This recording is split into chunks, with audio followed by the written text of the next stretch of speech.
Welcome to Hellhole. I mean, Nerd Hole. I can't. I can't with the cheesy joke. No, you know what? We're going with Where we're going, we won't need these. it. You brought googly eyes. I brought googly eyes. Just in case. I was going to get two of the big googly eyes. Hold on. Pazuzu is here with us today in the studio. And.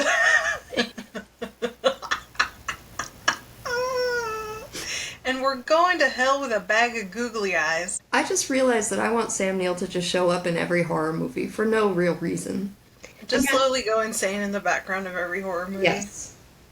Like, I just want to insert Sam Neill into The Exorcist, actually. They're doing the exorcism, and he just walks into the room, and he's, like, going crazy, and he has no awareness of what's going on in the room. Also, I think he would have been a good Pazuzu. He would have been an excellent Pazuzu. But, like, Pazuzu having an existential crisis, because he doesn't really want to be a demon anymore. So today we're going to talk about The Exorcist and Event Horizon.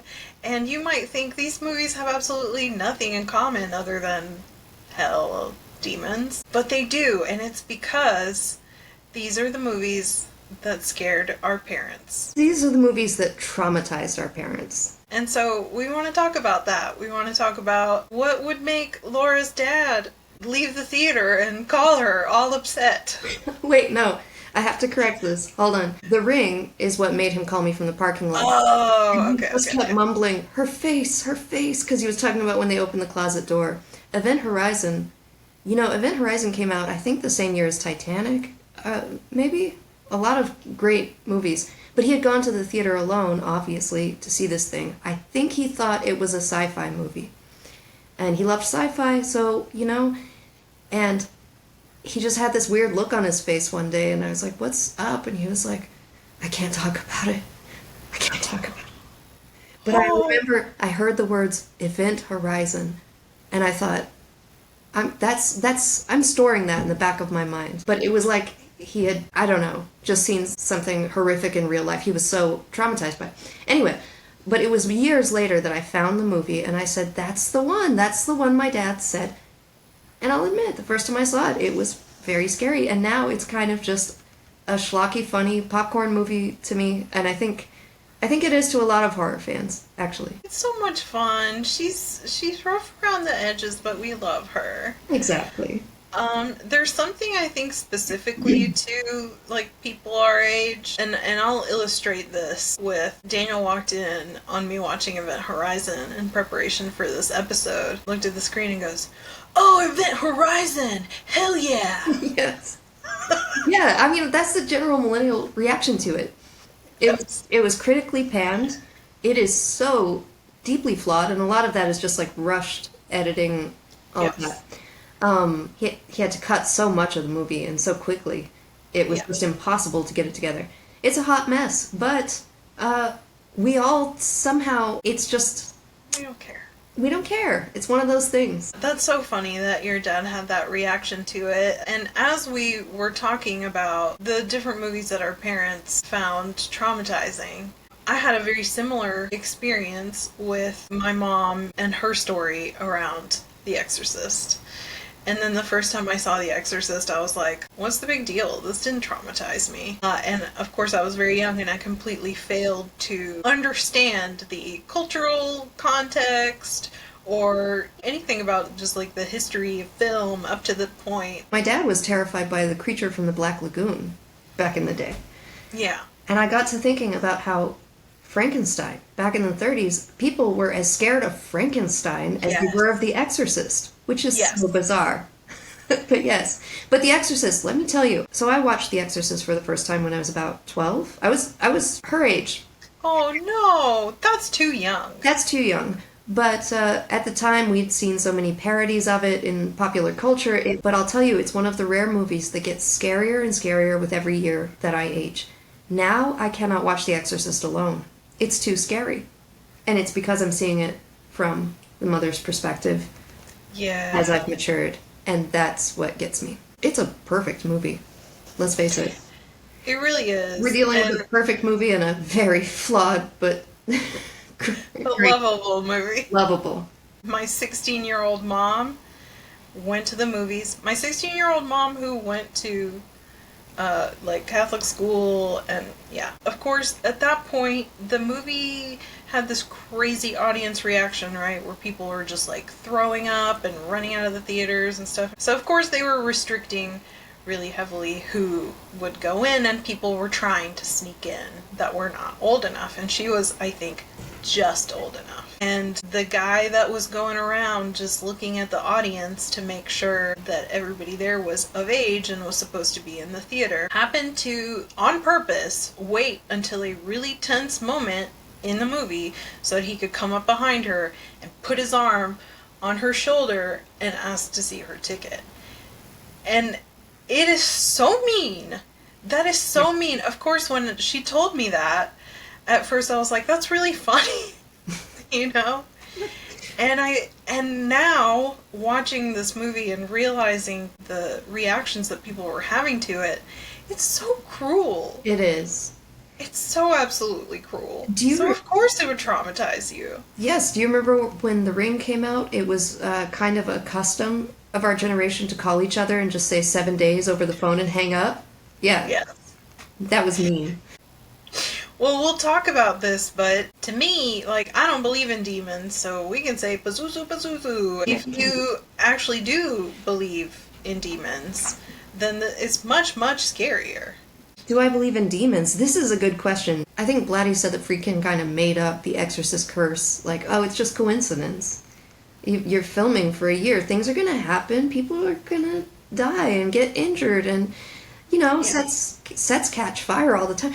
You know, there was a fire on the set of Event Horizon, and there was no Pazuzu there. I don't know. The Exorcist kind of gives me the creeps at a deep level.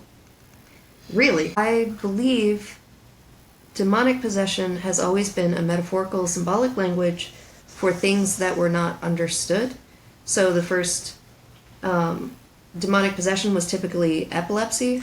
Part of the reason that there was a prohibition on eating pork was that you could get the pork tapeworm, which can cause symptoms like epilepsy or mental health conditions that look a lot like being possessed. So then it became, that's evil, don't do that. You're opening a door. Having experienced unusual things like temporal lobe activity that was unusual, I'll tell you, it feels a lot like something spiritual is happening. And when you pray, you kind of use your brain differently. You go into a different part of your brain. So I will say this. Fasting and prayer gets rid of your demons. People will say that. Fasting and prayer. So fasting leads to a state of ketosis. Ketogenic diets have shown some efficacy in certain mental health conditions.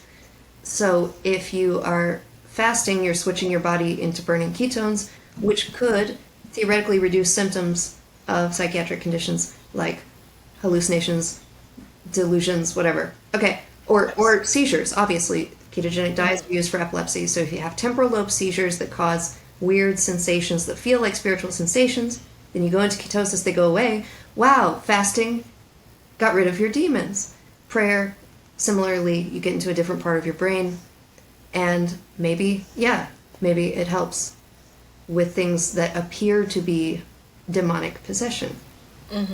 So I'm just saying, I think religion comes before science in many areas, and this is one of them. Religion's like, this sounds like a good idea, and then it turns out scientifically that actually might be a good idea, you know? Right. It's kind of like how making circles of salt or chalk circles, you know? We were watching The Dark Song, and chalk circles. Yes. It's like there are bugs that don't want to cross chalk.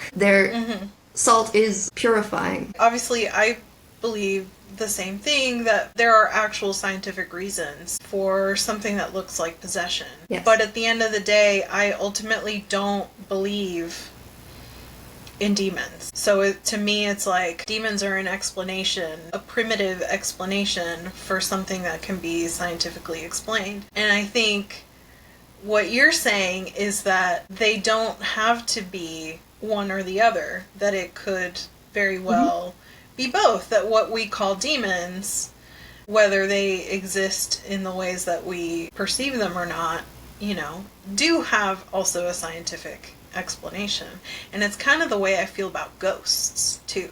Yeah, this is why Event Horizon terrified my dad in particular. I think we're dealing with just different languages to talk about. It's not necessarily different explanations, Right. It's a different language. When I had somebody hanging around my house who was kind of dangerous to me, had become dangerous, I remember standing on the back porch and saying the Lord's Prayer as loud as I could so that they would hear me. And they calmed down and went away. So I do think there is, sometimes things take on a certain power energetically. People, especially people who grew up hearing it. It would make sense to me that could take someone out of a really volatile state, depending on how you feel about your childhood faith. I think The Exorcist is very much about a real life possible horror, which is watching your child have an unexplainable medical condition. What is so interesting about The Exorcist is, yes, if you have a secular worldview where there's no such thing as demons, it's weird to me that one of the big walkout moments initially were the medical scenes. The medical scenes freaked people out so much. They're the worst part for me. Really? Yes. Yes. The spinal Yes. is worse to me than the crucifix. And the machines are Yes. making sort of demonic, hellish noises. Yeah. Yeah, and I've had an MRI. It sounds like you're in a tube that's going straight to hell. It sounds like you've been through the gravity cord. Yes. Yes. And it's also what you were saying earlier about as you age, you see it through a different lens.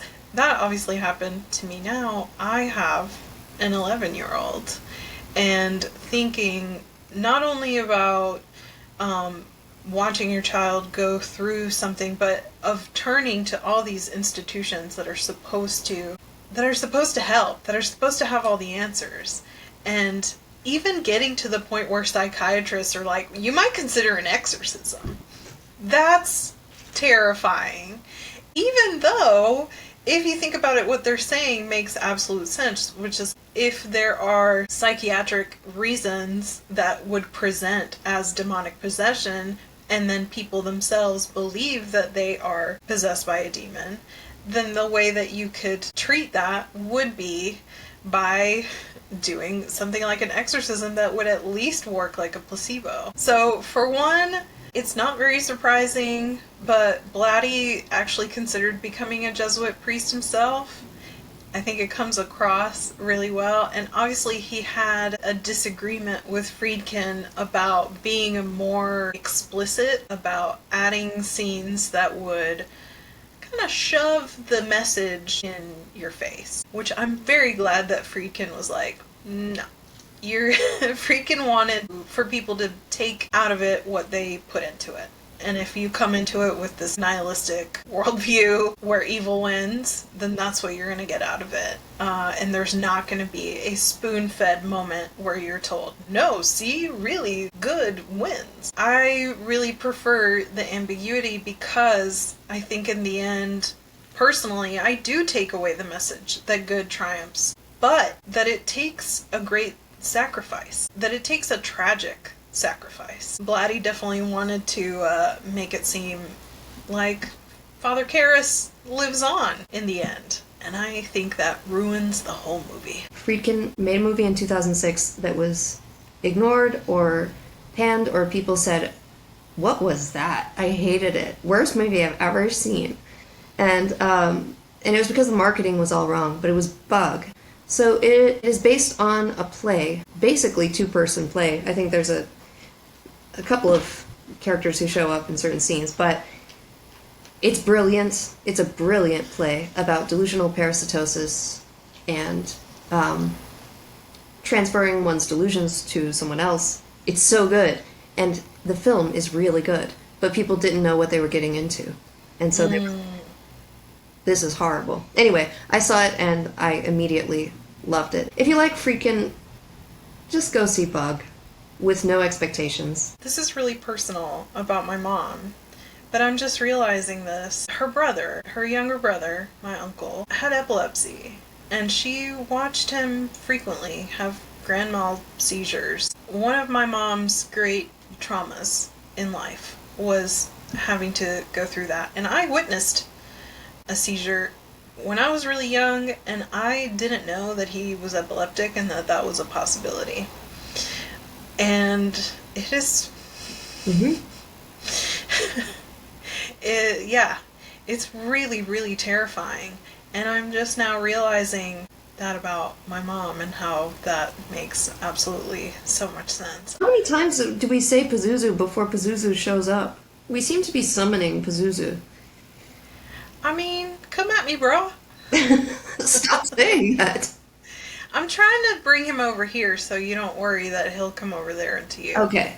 All right. I'll get my Ouija board out. No. And make sure that he comes over here.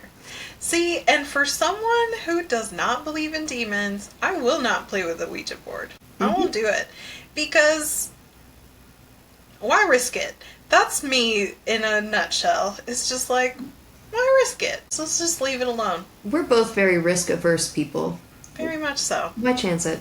Did you know that The Exorcist was based on a true story? Because I did not know that. Yes. A young boy, not a young girl. Yes, exactly. It was a 1949 case of a 14-year-old boy who could all of a sudden speak languages that he had never known or studied. He had apparently raised welts on his skin that spelled out words. All that coupled with poltergeist-like activity of things flying across the room. And the priest who came to perform the exorcism on this little boy wrote extensive notes in a diary, and William Peter Blatty read this diary. And that is kind of how The Exorcist came to be. I don't think things happened like that, but something happened. Yeah, there are all kinds of things. For example, certain parasites you can move under your skin. Yeah. Hookworms or roundworms. Have you ever seen the TV series Evil? No. It's kind of about this. It's about medical versus spiritual. Yeah. It's an investigatory team of a scientist who can corroborate, is it something coming from the real world, a psychiatrist who can come at it from the place of, is it something going on in somebody's brain, and a priest who is coming at it theologically, and they go from case to case and solve, whether it be a claim of a miracle or a possession or something. That sounds like the perfect show for me.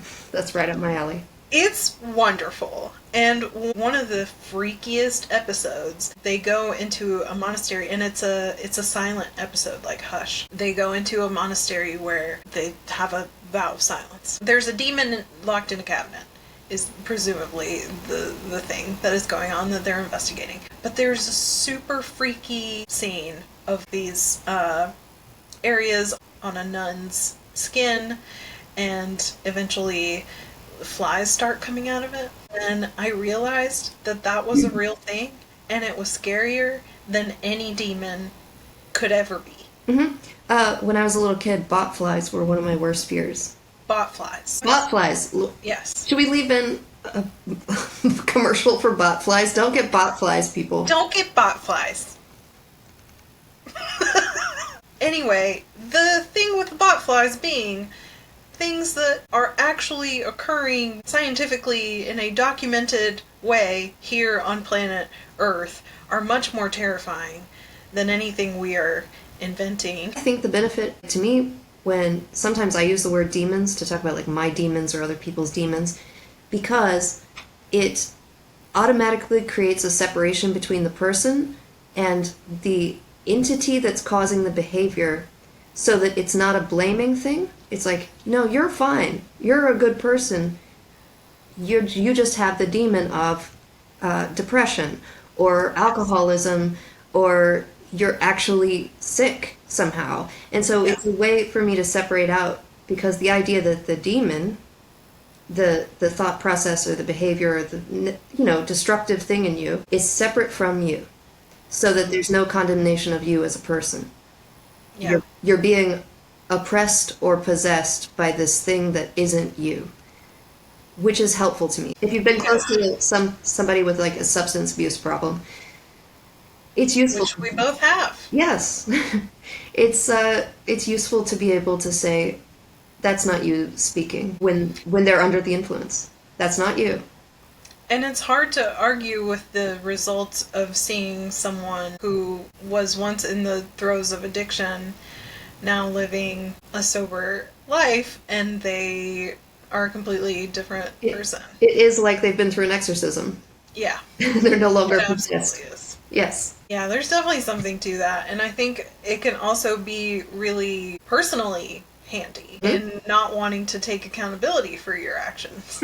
It was the demons. It was the demons. Pazuzu. But yeah, I think we should really talk about, because the thing here is, why was The Exorcist particularly scary in 1973? Why did it have the kind of reaction in people that it did then? And it's still scary. It's still regarded as one of the scariest movies ever, if not the scariest movie ever, 50 years later. But at that point, people were lining up outside theaters for 4 and 5 hours at a time in winter weather. They were breaking down doors. There were so many theaters that had to have repairs done after people came to see The Exorcist. They were running up and down the aisles. They had to keep kitty litter and smelling salts on hand to soak up the vomit and revive people who were fainting. There was 1 heart attack and 1 miscarriage. It was just an insane reaction. I'm so interested in breaking down why that is, because I don't think that if we had never seen The Exorcist and it was released today, that it would have that kind of impact. And we want it to. Look what Terrifier 3 marketing team did. Did you know about that? No, I by the way, I watched that last night. Did you?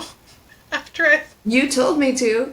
I did not! You did. You said Art has a Christmas song, and so I watched it.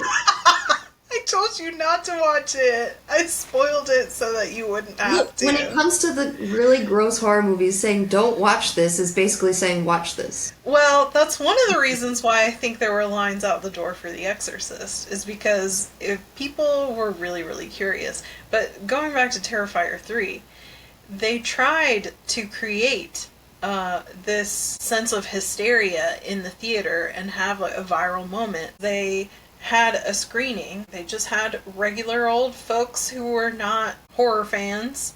They told them that they were going to see a holiday movie. And What? And so you had, regular folks coming to the movies to do a screening thinking that they were going to watch a Christmas movie. That's so sadistic, that's borderline criminal. Yes. Yeah. Yes. And then, of course, you had people walking out and throwing up and whatever. Because... Look, come on! Look, I am a seasoned... I don't want to say gorehound. I am not a gorehound, but I have seen so much in horror movies. And the creativity involved, the practical effects on all of those movies are just great. And They're incredible. But it's why they're so disgusting. I have never gotten nauseous from a CG effect. But we should talk about practical effects when it comes to these two movies, too. We gotta talk about effects, because... We should talk about effects, because one of the reasons that I think that The Exorcist was so absolutely terrifying in the 1970s is the practical effects that went on. There had never been anything like this scene, and they're incredible, and we need to talk about them. For one, there were multiple bed rigs to get the bed to elevate and shake and do different things. Think about this. They did not have CG breath back in the day, so they had to refrigerate that room. Not only did they have to refrigerate that room, they had to create a refrigerator. They had to create a bubble around the set. This was shot in New York in the summertime. They had multiple air conditioning units blasting into this bubble overnight. It was -30, -40 degrees, and Linda Blair is laying there in her nightie. Think about that. And the lights would then get turned on, and it would heat up the room. and they would have to stop filming, let the temperature come back down, and start shooting again, to the point where they had like people from Warner Brothers coming in and saying, what is taking so long? I heard a rumor that Linda Blair was like really uncomfortable with cold weather for the rest of her life because it was so traumatic. Basically, again, The Exorcist, back then, when you were doing things practically, there are consequences. We had 2 major back injuries, the 2 leads of this movie. And yes. Although I know that there were people on crew who had injuries, like somebody I think cut his thumb off, somebody lost a toe. This was on the crew, but in the cast, I find it curious that it was only the 2 female members of the cast who got... But, you know, they were the ones getting tossed about. Yeah. But there's a moral question to ask about what happened to Ellen Burstyn when they were pulling her back against the wall. She fractured her tailbone, and the scream that is in the movie is her being horrifically injured. For real. It is. And Linda Blair on the bed, when she's flopping around on the harness, something came loose in the stitching of the garment she was wearing. So she injured her spine. It was a metal device that would flip-flop her around that she had to be strapped into, that was almost like a corset around her lower back that would force her to flip-flop around, that was laced up the sides, and the lacing came undone while she was flopping back and forth. And so every time that she was going back, she was slamming into this hard metal, and her lines were, "It hurts, make it stop." And so her actual cries for help and her actual distress is what you see in the film. And I'm just sitting here wondering, because there was an adult woman, they got to do other scenes to like stand in for Linda Blair. In one case, the slap, to make it look like she had extra, strength than you would normally as a 12-year-old girl. They got a grown woman to deliver that slap. Could they not have gotten a grown woman who was her same size to do the flip-flopping? You don't even see her face. But the fact that they had this child on set and they didn't even think to, come on, a keyword, a safe word. All movie sets should have a safe word. All movie sets should have a safe word. And Ellen, she actually came to Friedkin and said, the first time they pulled me, it was too hard and I'm going to get hurt and I don't want them doing that again. And Friedkin was like, oh, come on, we gotta get it. And she was like, no, I'm telling you right now, do not do it. I don't want to get hurt. And then he turned around. And then he turned around and he was like, really give it to her. And she got hurt. The cameras kept rolling before anyone was going to call an ambulance. They had to get the shot of her screaming in pain and writhing around on the floor. It's horrible. It's horrible. And it might be a reason that people were throwing up in the theater, that a lot of this stuff was actually real. Yeah. The pain actually being real, it makes sense to me. It's abhorrent to think. For one, I feel like it's really condescending to think that you can't get a performance out of actors in any other way than to abuse them. Which, I gotta go back to Bug again, because there's a scene where Michael Shannon pulls his own tooth out with a pair of pliers. Right? It's the most famous scene in the movie. And, yeah, you don't have to pull out Michael Shannon's tooth, guys. Because it's Michael Shannon. He's so good. He's so good. Exactly. Believe in your actors, but again, the effects. Reagan's face, absolutely. I think it's like one of the all-time great special effects makeups. It's so subtle, the way it keeps changing throughout the course of the movie, the way it looks, like self-inflicted wounds, the contacts even in certain cases there's one instance where like the contact had moved and it looked like she had 2 pupils, and that was really frightening. The woman who does her voice is the real hero of this movie. Oh my gosh, yes. I think the story is that she had quit drinking. She had been an alcoholic and she quit drinking, and she decided, in order to get there, speaking of demons and substance abuse and all of that, she started drinking again, locked herself in a hotel room, drank and smoked, and went to a dark place. Yeah. Yeah. Yeah, absolutely. And that was because, and the sound editing, of course, won an Oscar, and Yes. as well it should. They did incredible things. They like put hamsters in cages, and And the bees Pazuzu and sound is bees, yeah. and you can tell, when he's like holding the little figurine, that there's bees buzzing, but you can't tell if you don't know what it is. It sounds like a natural sound, but it also at once sounds really unnatural. But see, we saw, because, we should mention this, we're millennials, so we never saw the original Exorcist. We saw the post 2000 version, as far as I know, right? So maybe I wasn't, Oh, because I know I wasn't. I must have been 13, not 12. I saw the crab walk, the subliminal Pazuzu on the stove. oh, that's right. Yeah. Yeah, so that's right. The first time I saw it, I saw that version with the crab Yes. walk. But this time around, I bought the special anniversary DVD that has the original theatrical version, and that is what I watched for this, and I will say I do like it better. Yeah. Yeah, because I mean, as much as just when I was a kid, just seeing the crab walk was like the scariest thing ever. But Yeah. what actually really unnerved me more, in on a deeper like haunting level, is just when she walks down the stairs and urinates on the carpet there. Yes. That's scared me so bad because it's some primal fear, like, so, just that idea like something's wrong with this kid and I can't help them, and it's sudden, and Yes.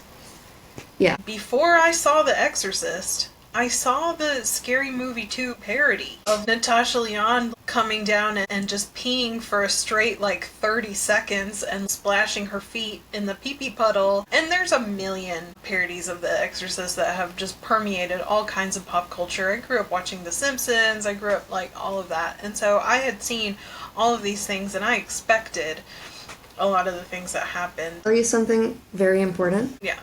This is very important because you were talking about how your mom used to rent like horror movies from the 70s for you, and this was sort of your introduction. When I decided to start watching horror movies, I went to the public library and I rented The Shining. It was the first horror movie I ever saw. And then I followed it up with The Exorcist and The Omen. So these are my first 3 horror movies. Unless I count Mars Attacks, because Mars Attacks scared the hell out of me when I was like, 9, 10 years old. It was supposed to be a comedy. Dad, it was not a comedy. And so I was so like, my dad thought it was hilarious and I was so mad at him. But then, it was kind of like some kind of full circle thing where he was like, Event Horizon scarred me for life. For my dad, Event Horizon was kind of his trauma movie. It was like, we're not talking about that, we're not thinking about that. And somehow I kind of wish he had been able to go back later in life and rewatch it and see that it's not as bad as you thought, Dad. It's really not as bad as you thought. When Cooper's jumping toward Neptune with this, I mean, Aww. it's schlocky and funny in many beautiful ways that we love and cherish now. I think all this to say, there were so many things happening in the early 70s that we should talk about because I think it very much has to do with it absolutely hit at the perfect time to cause that kind of pandemonium. So the Manson murders had happened just a few years before. And that was everything that caused satanic panic afterwards. And this movie very much feels like also a beginning of satanic panic to me. And then in 72, and I did not know this one, Pope Paul VI said about evil and the nature of evil, and said that evil is like an entity, is a being, not just an idea, but that is basically like sentient and trying to corrupt you. Mm-hmm. Then also 73, early 73, Roe v. Wade passed. And that, I feel like, has so much to do with the moralizing and the Catholic panic around young women having bodily autonomy and running away from the church in droves. People were coming out of the theater saying it made me want to go to church. Mm-hmm. And that very much did happen. And then you also had like the Vietnam War and Watergate. They just could no longer trust these institutions. If you can't trust the government or priests or doctors, then what is left? And so I'm sure that sense of panic was pervasive throughout everyday life. But then the other interesting thing that I had not thought about before is I was like, when did the Uruguayan dictatorship? Because like obviously those things were happening for my mom as well, because what happens in the United States trickles down to the rest of the world, especially South America. But I was like, when did the Uruguayan military dictatorship start? Do you have a guess? 1973. Whoa. Okay. Talk about context. Yes. And my mom was 16. I have a theory that 16, 17, that's like the magic age where the rest of your life, where your adult self begins to sort of pull together and solidify, because the rest of adolescence is about sort of running around, experimenting with identity, trying to figure out who you are, and then as you go to 16, 17, you're starting to like coalesce. Identity is congealing into something that will become your future self for the rest of your adult life. So whatever happens to you in those ages is super important. Okay, so the light is coming in at a weird angle, and it looks really weird in here, so I'm going to look really weird, but that's perfect to talk about Event Horizon. Let's talk about my dad. I love my dad so much. He was my best friend in life. And he passed away, and I miss him very, very, very, very deeply. But he would rather I laugh about Event Horizon than cry. So, here we go. Now, it's very important to understand that my dad's approach to horror is exactly like mine, where we are both really, really scared, really, really scared of scary movies, put ourselves through them, and then complain about how scared we are and how we can't sleep. And we do that over and over again. And people say, why don't you just not watch those movies? What? That's not an option. So he just kept doing this to himself. So we used to get into this thing. We lived out in this abandoned farmhouse together. It was really spooky and creepy out there. And so I was like, we would rent movies because that was all there was to do. We were out in the middle of nowhere. We didn't have anything to do. The farmhouse was in Texas. So, of course, we watched Texas Chainsaw Massacre there. Perfect. When we would find little animal bones that had been left out to dry in the sun, when we would go on these long hikes, we would put all the animal bones in front of our house on this bench on the porch, because the idea was that if we look like the Texas Chainsaw House, no one's going to bother us. They'll leave us alone. They'll drive past. It was a safety thing, being in the middle of nowhere. It was kind of like Tucker and Dale versus Evil. My dad and I were Tucker and Dale, basically. But we would tell each other to watch scary movies. It was kind of like this, well, you made me get scared of that, so now you have to get scared of this. But he never told me to watch Event Horizon. I did it all on my own because I wanted to understand more about my dad's psychology.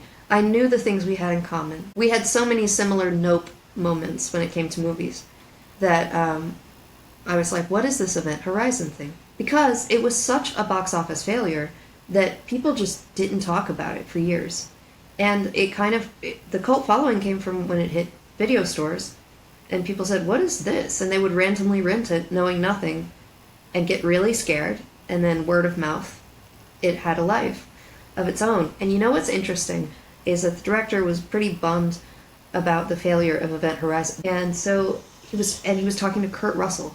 And Kurt Russell, famously, The Thing was a flop, because it came out next to E.T., of course, and it was critically panned, and The Thing has become, I think we can safely say, one of the best horror movies ever made. 1,000%. We all know it. Yep. It scares me to this day. And Kurt Russell told him, no, just wait. I promise you, just wait. And he was right. Event Horizon got its following. It found its people. Yeah. It really did. It did. And he was fresh off Mortal Kombat. at that point. This was more of a passion project for him, and you can tell in the way that I think the references in it are so referential. Obvious. Yeah, The Shining in space, and then we have like the blood elevator basically recreated. Yes. But And also Hellraiser. Hellraiser, of course. It's Hellraiser in space. It's Hellraiser in space. Yes. My dad and I are both, there are two things that scare us. Cosmic horror and ghosties. We are scared of ghosts. We are scared of the unknown possibilities of this universe. Mm-hmm. So it makes perfect sense that Event Horizon got to him. For some reason, my dad and I just aren't afraid of things of this world. We're afraid of what might lie beyond this world. Yeah. So the point is, the original script had aliens in it, actually. There was a similar thing where people were having flashbacks. But the cause was aliens, and so the director did a full rewrite and said, no, I don't want there to be aliens in space. And it reminded me a lot of Firefly. We talked about how Event Horizon is very much, it gives you Reaver vibes from Reaver vibes, yes. Oh, and the gravity boots, too, which they were used for the same reason in both properties, which was that it was too expensive to keep putting people on wires. You can't do zero gravity. Throw in some gravity boots. You got it. But yeah, there are no aliens in Firefly, which I think makes it even more magical. You know, it's just us in space. Yeah. Somehow that is more terrifying. And also, nobody can do it better than Alien did it, so don't try, right? So he did a full rewrite of the script, and he said he wanted it to just be a haunted house story in space. I think in the original script, they had gone through the wormhole into a dimension that was actually the home of these aliens, and then it's the aliens on the ship that are causing all of this distortion.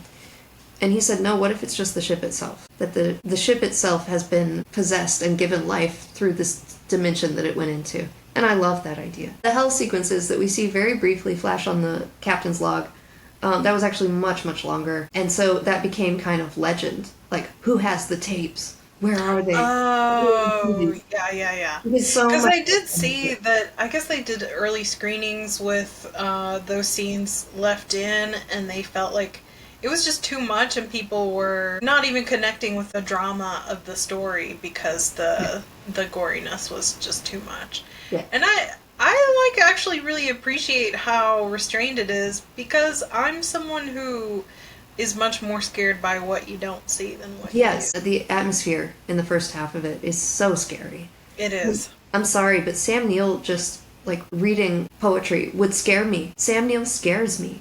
He scares me so bad. And he had just come off of Jurassic Park, so he had this image that, I think much more people who went to see Event Horizon had just seen him in Jurassic Park than they had in, his other roles where he is slowly going insane. I have a theory about Jurassic Park and the casting of Sam Neill. I think Sam Neill, that was his way of trying to convince us that he is not actually some eldritch horror in a human suit. What people might not know is that Jason Isaacs called Laurence Fishburne Florence on set, and it stuck, and so everyone started calling him Florence. And then the director actually just called him Fish in interviews and stuff. Oh yeah, working with Fish was great. But here's the thing about Laurence Fishburne. Okay, Sam Neill is obviously a demon wearing a human suit. We know that now. And if you haven't seen In the Mouth Madness, go see it. I think I can say that confidently. Can you? Is it still good? It holds up. Yes, absolutely. Okay. Speaking of not really showing, the way that they filmed the terror in reality in that one, Laurence Fishburne apparently loved this movie. He loved working on it so much that somebody ran into him in New York a year later, and he was wearing his costume just out and about because he loved it, which is beautiful. And I think it comes across, actually. And it's one of those things where I think a lot of people who worked on the movie kind of had this intuition that it was something special and it would go somewhere. They had budget problems because they were trying to do everything practically, and it was just such a big production, making The Room with... Yeah. I've seen pictures. Yeah. It's very intense. It was so ambitious. The set was so ambitious and claustrophobic. And again, like Firefly, the cast did talk about how helpful that was, that they built that big practical set, and then kind of ruined it with the CG in the beginning. I remember when I first saw it, I didn't mind it, and then it's like, what is this? What is this floating can? What is this floating wrench? And I know a lot of people were like, what is this, like a parody of Alien? Because you have these working class spacemen who don't want to be on that particular mission in the first place, just sitting around and joking, and but it's all kind of off. Like there's something really off about the dynamics, and I think I love that about it. It's like Tusk in that way, that something becomes a cult classic because of its imperfections and because it's off in a way that scratches an itch somehow. Yeah. It's awkward, and the editing issues and his choice as a director added to that, because there are a lot of, normally you use the same take when two actors are talking. He so often would use the best take from each actor, so that the conversation they were having was chopped up into the best line delivery of all the takes that they did from each of them. Does that make sense? Right. So they weren't actually talking to each other in a way in the editing process. Laurence Fishburne committed 100% to this. He had to do a lot of wire work, probably more than anyone else. The scene where he's rescuing Baby Bear from the airlock was so much to shoot. Again, Event Horizon exists on this precipice. Men in Black came out around the same time. Yeah. Had a little CG and mostly practical, but they kind of knew their limitations. Men in Black's script was so tight and so perfect. Yeah. That you almost couldn't mess up Men in Black. It holds up to this day. And any parts that don't kind of contribute to the comedy in a way that feels like an inside joke. But Event Horizon, and Titanic, again, was right there, came out the same year. You're dealing with composites of practical sets that were extremely expensive but paid off because $1 billion at the box office, and CG enhancement with the ocean with backgrounds and stuff like that.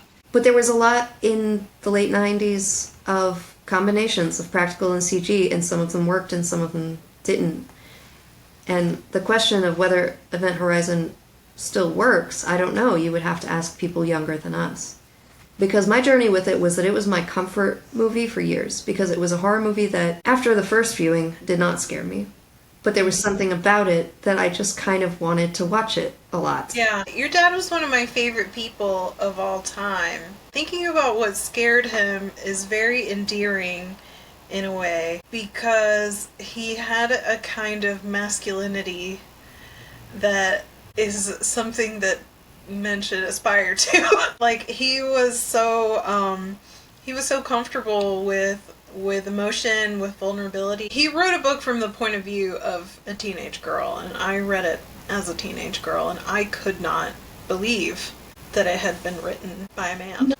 Yes, my dad was an artist, right? And he wrote fiction, yeah. I believe that having watched his creative process, that part of the creative process is reaching out into the void. You're reaching into something you don't understand, which is why...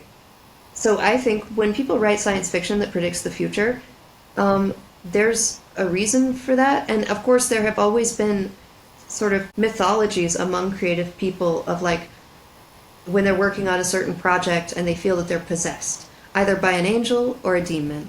The angel Gabriel is literally like the messenger from God that makes people write books, right? And so there's something really, really scary for creative people about cosmic horror, knowing that part of their job is to reach out into the unknown, into the universe. Otherwise, you're not a creative person. You're crafting something. It's a technical thing. But actual inspiration comes from elsewhere. And the elsewhere that you are talking about when you're inspired, you don't know what's in that place. You know what I mean? Yeah. So the gift comes with a curse. I mean, there's a reason that so many artists suffer from mental illness, or have problems with substance abuse, or are very depressed. It's a dangerous, emotionally, psychologically, and perhaps spiritually, if you believe in that stuff, it's kind of a dangerous form of... And I think that movie has so much of that anxiety Not of reaching out into the unknown, but of coming back changed. Yes. Of not being able to unsee something and unexperience something. I was trying to think, what would it have been like for someone your dad's age to see this movie when it came out. And I realized our parents were teenagers during the moon landing. People our parents' age were experiencing, going from like having TVs in your home and then watching a man land on the moon on that TV. Getting to the 90s, where really, when we know now, as old as we are, that 30 years can go by pretty damn quick. Watching the advancements in technology and realizing just how fast it's going, about the anxiety that comes from, are we evolving too quickly, and what are we going to find when we reach our goal? Like, what are we going to try to do that dooms us, right? And especially for someone who watched these technological advancements take place in real time, I can see how that would be really heightened. I need to ask my mom how she felt about Event Horizon, because I don't know that I've ever had a conversation with her about it. I'm certain she's seen it, but I don't know how she felt about it. But my mom is a scientist. Yes. My dad grew up with the, learning how to hide under your desk from the bomb, right? Mm-hmm. And so that breakthrough in human technology was obviously a source of terror to him. Yeah. We're living in a time right now where we've invented something that the possibilities are terrifying. We don't know yet.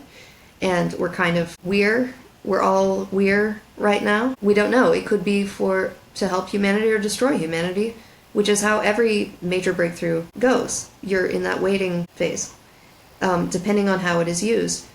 And this idea that this invention, this ship that can just pierce through space-time, like, that sounds awesome. That sounds like something that could save us. Interstellar, yeah. It is something in Interstellar that saves us. Yeah, no, when he was a kid, it was man has messed with the primal forces of nature, and now I am a little kid hiding under my school desk. Yeah. So, yeah. Oh, that's so real. I love it because it's a connection to my dad, and it's funny because Interstellar, which lifted that scene to explain the wormhole, of course, Interstellar makes me cry like a baby because me and my dad, best friends. I love it because it connects me to my dad, but I also I love it. Like, for example, iconic moments when the captain's log goes off and Laurence Fishburne just says, "We're leaving." It's so refreshing. Oh my gosh, seriously. After decades of horror where people are just saying, "What's that sound?" and opening the door, and obviously they're dead, or "I'll be right back." It's so much scarier when people are making the right decisions, when they're making competent decisions, and they're doing what you would do in that situation, or what you perceive that you would do in that situation, which is like try to leave. And you still can't make it out. That's so much scarier. Mm-hmm. And I love that they really understood that. My dad was a war correspondent for a while.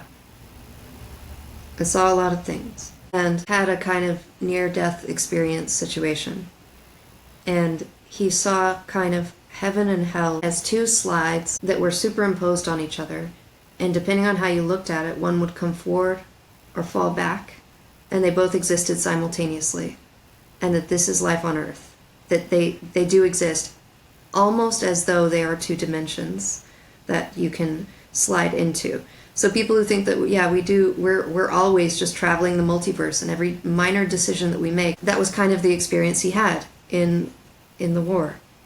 That this was all very real, but there was something else, there was something beyond. And he had really intense nightmares. Even when I lived with him in that farmhouse, he would have like night terrors and howl in his sleep. Yeah, my dad believed in dreams and cryptids and UFOs. Yeah. And was just all over the place in that regard. And he's someone I very much associate with the kind of spirituality that I wish that I had. like a... Very sincere. Yeah, it's like Mulder in the X-Files. Yes, yes, Like, I want yes. to believe. I want to believe Yeah. that me and my dad both, that is our approach to faith, 100%. Yes. I want to believe. We are so Mulder. But there's something terrifying about that, because if you want to Yeah. believe, then you have to open yourself up to the possibility that it's not all good out there. Because we both were terrified of seeing things that from elsewhere, right? We didn't actually Yeah. want to see ghosts. We didn't want a chupacabra to show up in our front yard, but we wanted God to be real. Like we wanted Jesus to be real. We wanted heaven to be real. We wanted angels and mysterious guides to, and we would even when there was a rational explanation for something, we would both go for the irrational explanation for the joy of it. For example, when we got lost hiking in the woods one time, we were totally lost and we didn't have a lot of water left, and this couple showed up out of nowhere and said, "Yeah, that way," and then I guess went on with their day. But my dad and I, for years, I was like 8 years old at the time, for years we would tell each other the story and tell other people the story that we were saved by angels in the woods. Aww. We would kind of reframe it to say, and they showed up out of nowhere and disappeared as suddenly and mysteriously as they showed up. Mm-hmm. Because we were both molders, fox molders, and we both were kind of storytellers too. Yeah. So it made sense. And sometimes the stories that we had with each other would become so mythological and larger than life. It was just part of our communication. It was part of the joy. We were kind of like, this world is just a bunch of pain and suffering, boredom, tedium. I don't like it here. Life is awful for everybody, no matter how privileged you are. Yeah. So why wouldn't you read into reality something that might not be there just to give you hope, you know? Yeah, absolutely. I think there's points at which I tell myself, I know that doesn't make any sense, but it's much more fun to believe in it. So I'm Yes, gonna. we do not understand human consciousness. It is a mystery. We don't know what it is. If it is produced by the brain, received by the brain, it's a strange thing in science. And Event Horizon plays with that. An argument could be made that this entire thing on the ship is a hallucination. And it's like, well, so what if it is? That is still terrifying. That's still terrifying. Yeah. Yeah, absolutely. Should we rate them? Okay. How many googly eyes do you give Event Horizon? You're going first. Alright, I give it 4. I think it's a solidly good movie, and I don't care. I think it could have been better, of course. I don't think it's perfect. I think the CG, definitely just doesn't hold up, and there's plot holes, whatever. The science doesn't make sense. It's not supposed to make sense. It's a supernatural haunted house movie in space, and I appreciate it for what it is, and I love it. But I'm gonna give it a 4. I think you do this interesting thing with your ratings where the worth a watch part of your ratings, it's kind of like, yeah, I mean, Event Horizon kind of falls into that Tusk territory where it's love it or hate it, but it's important somehow now. Like, it is important. And obviously, if you don't give The Exorcist a 5, who are you? Yeah, The Exorcist is a perfect film.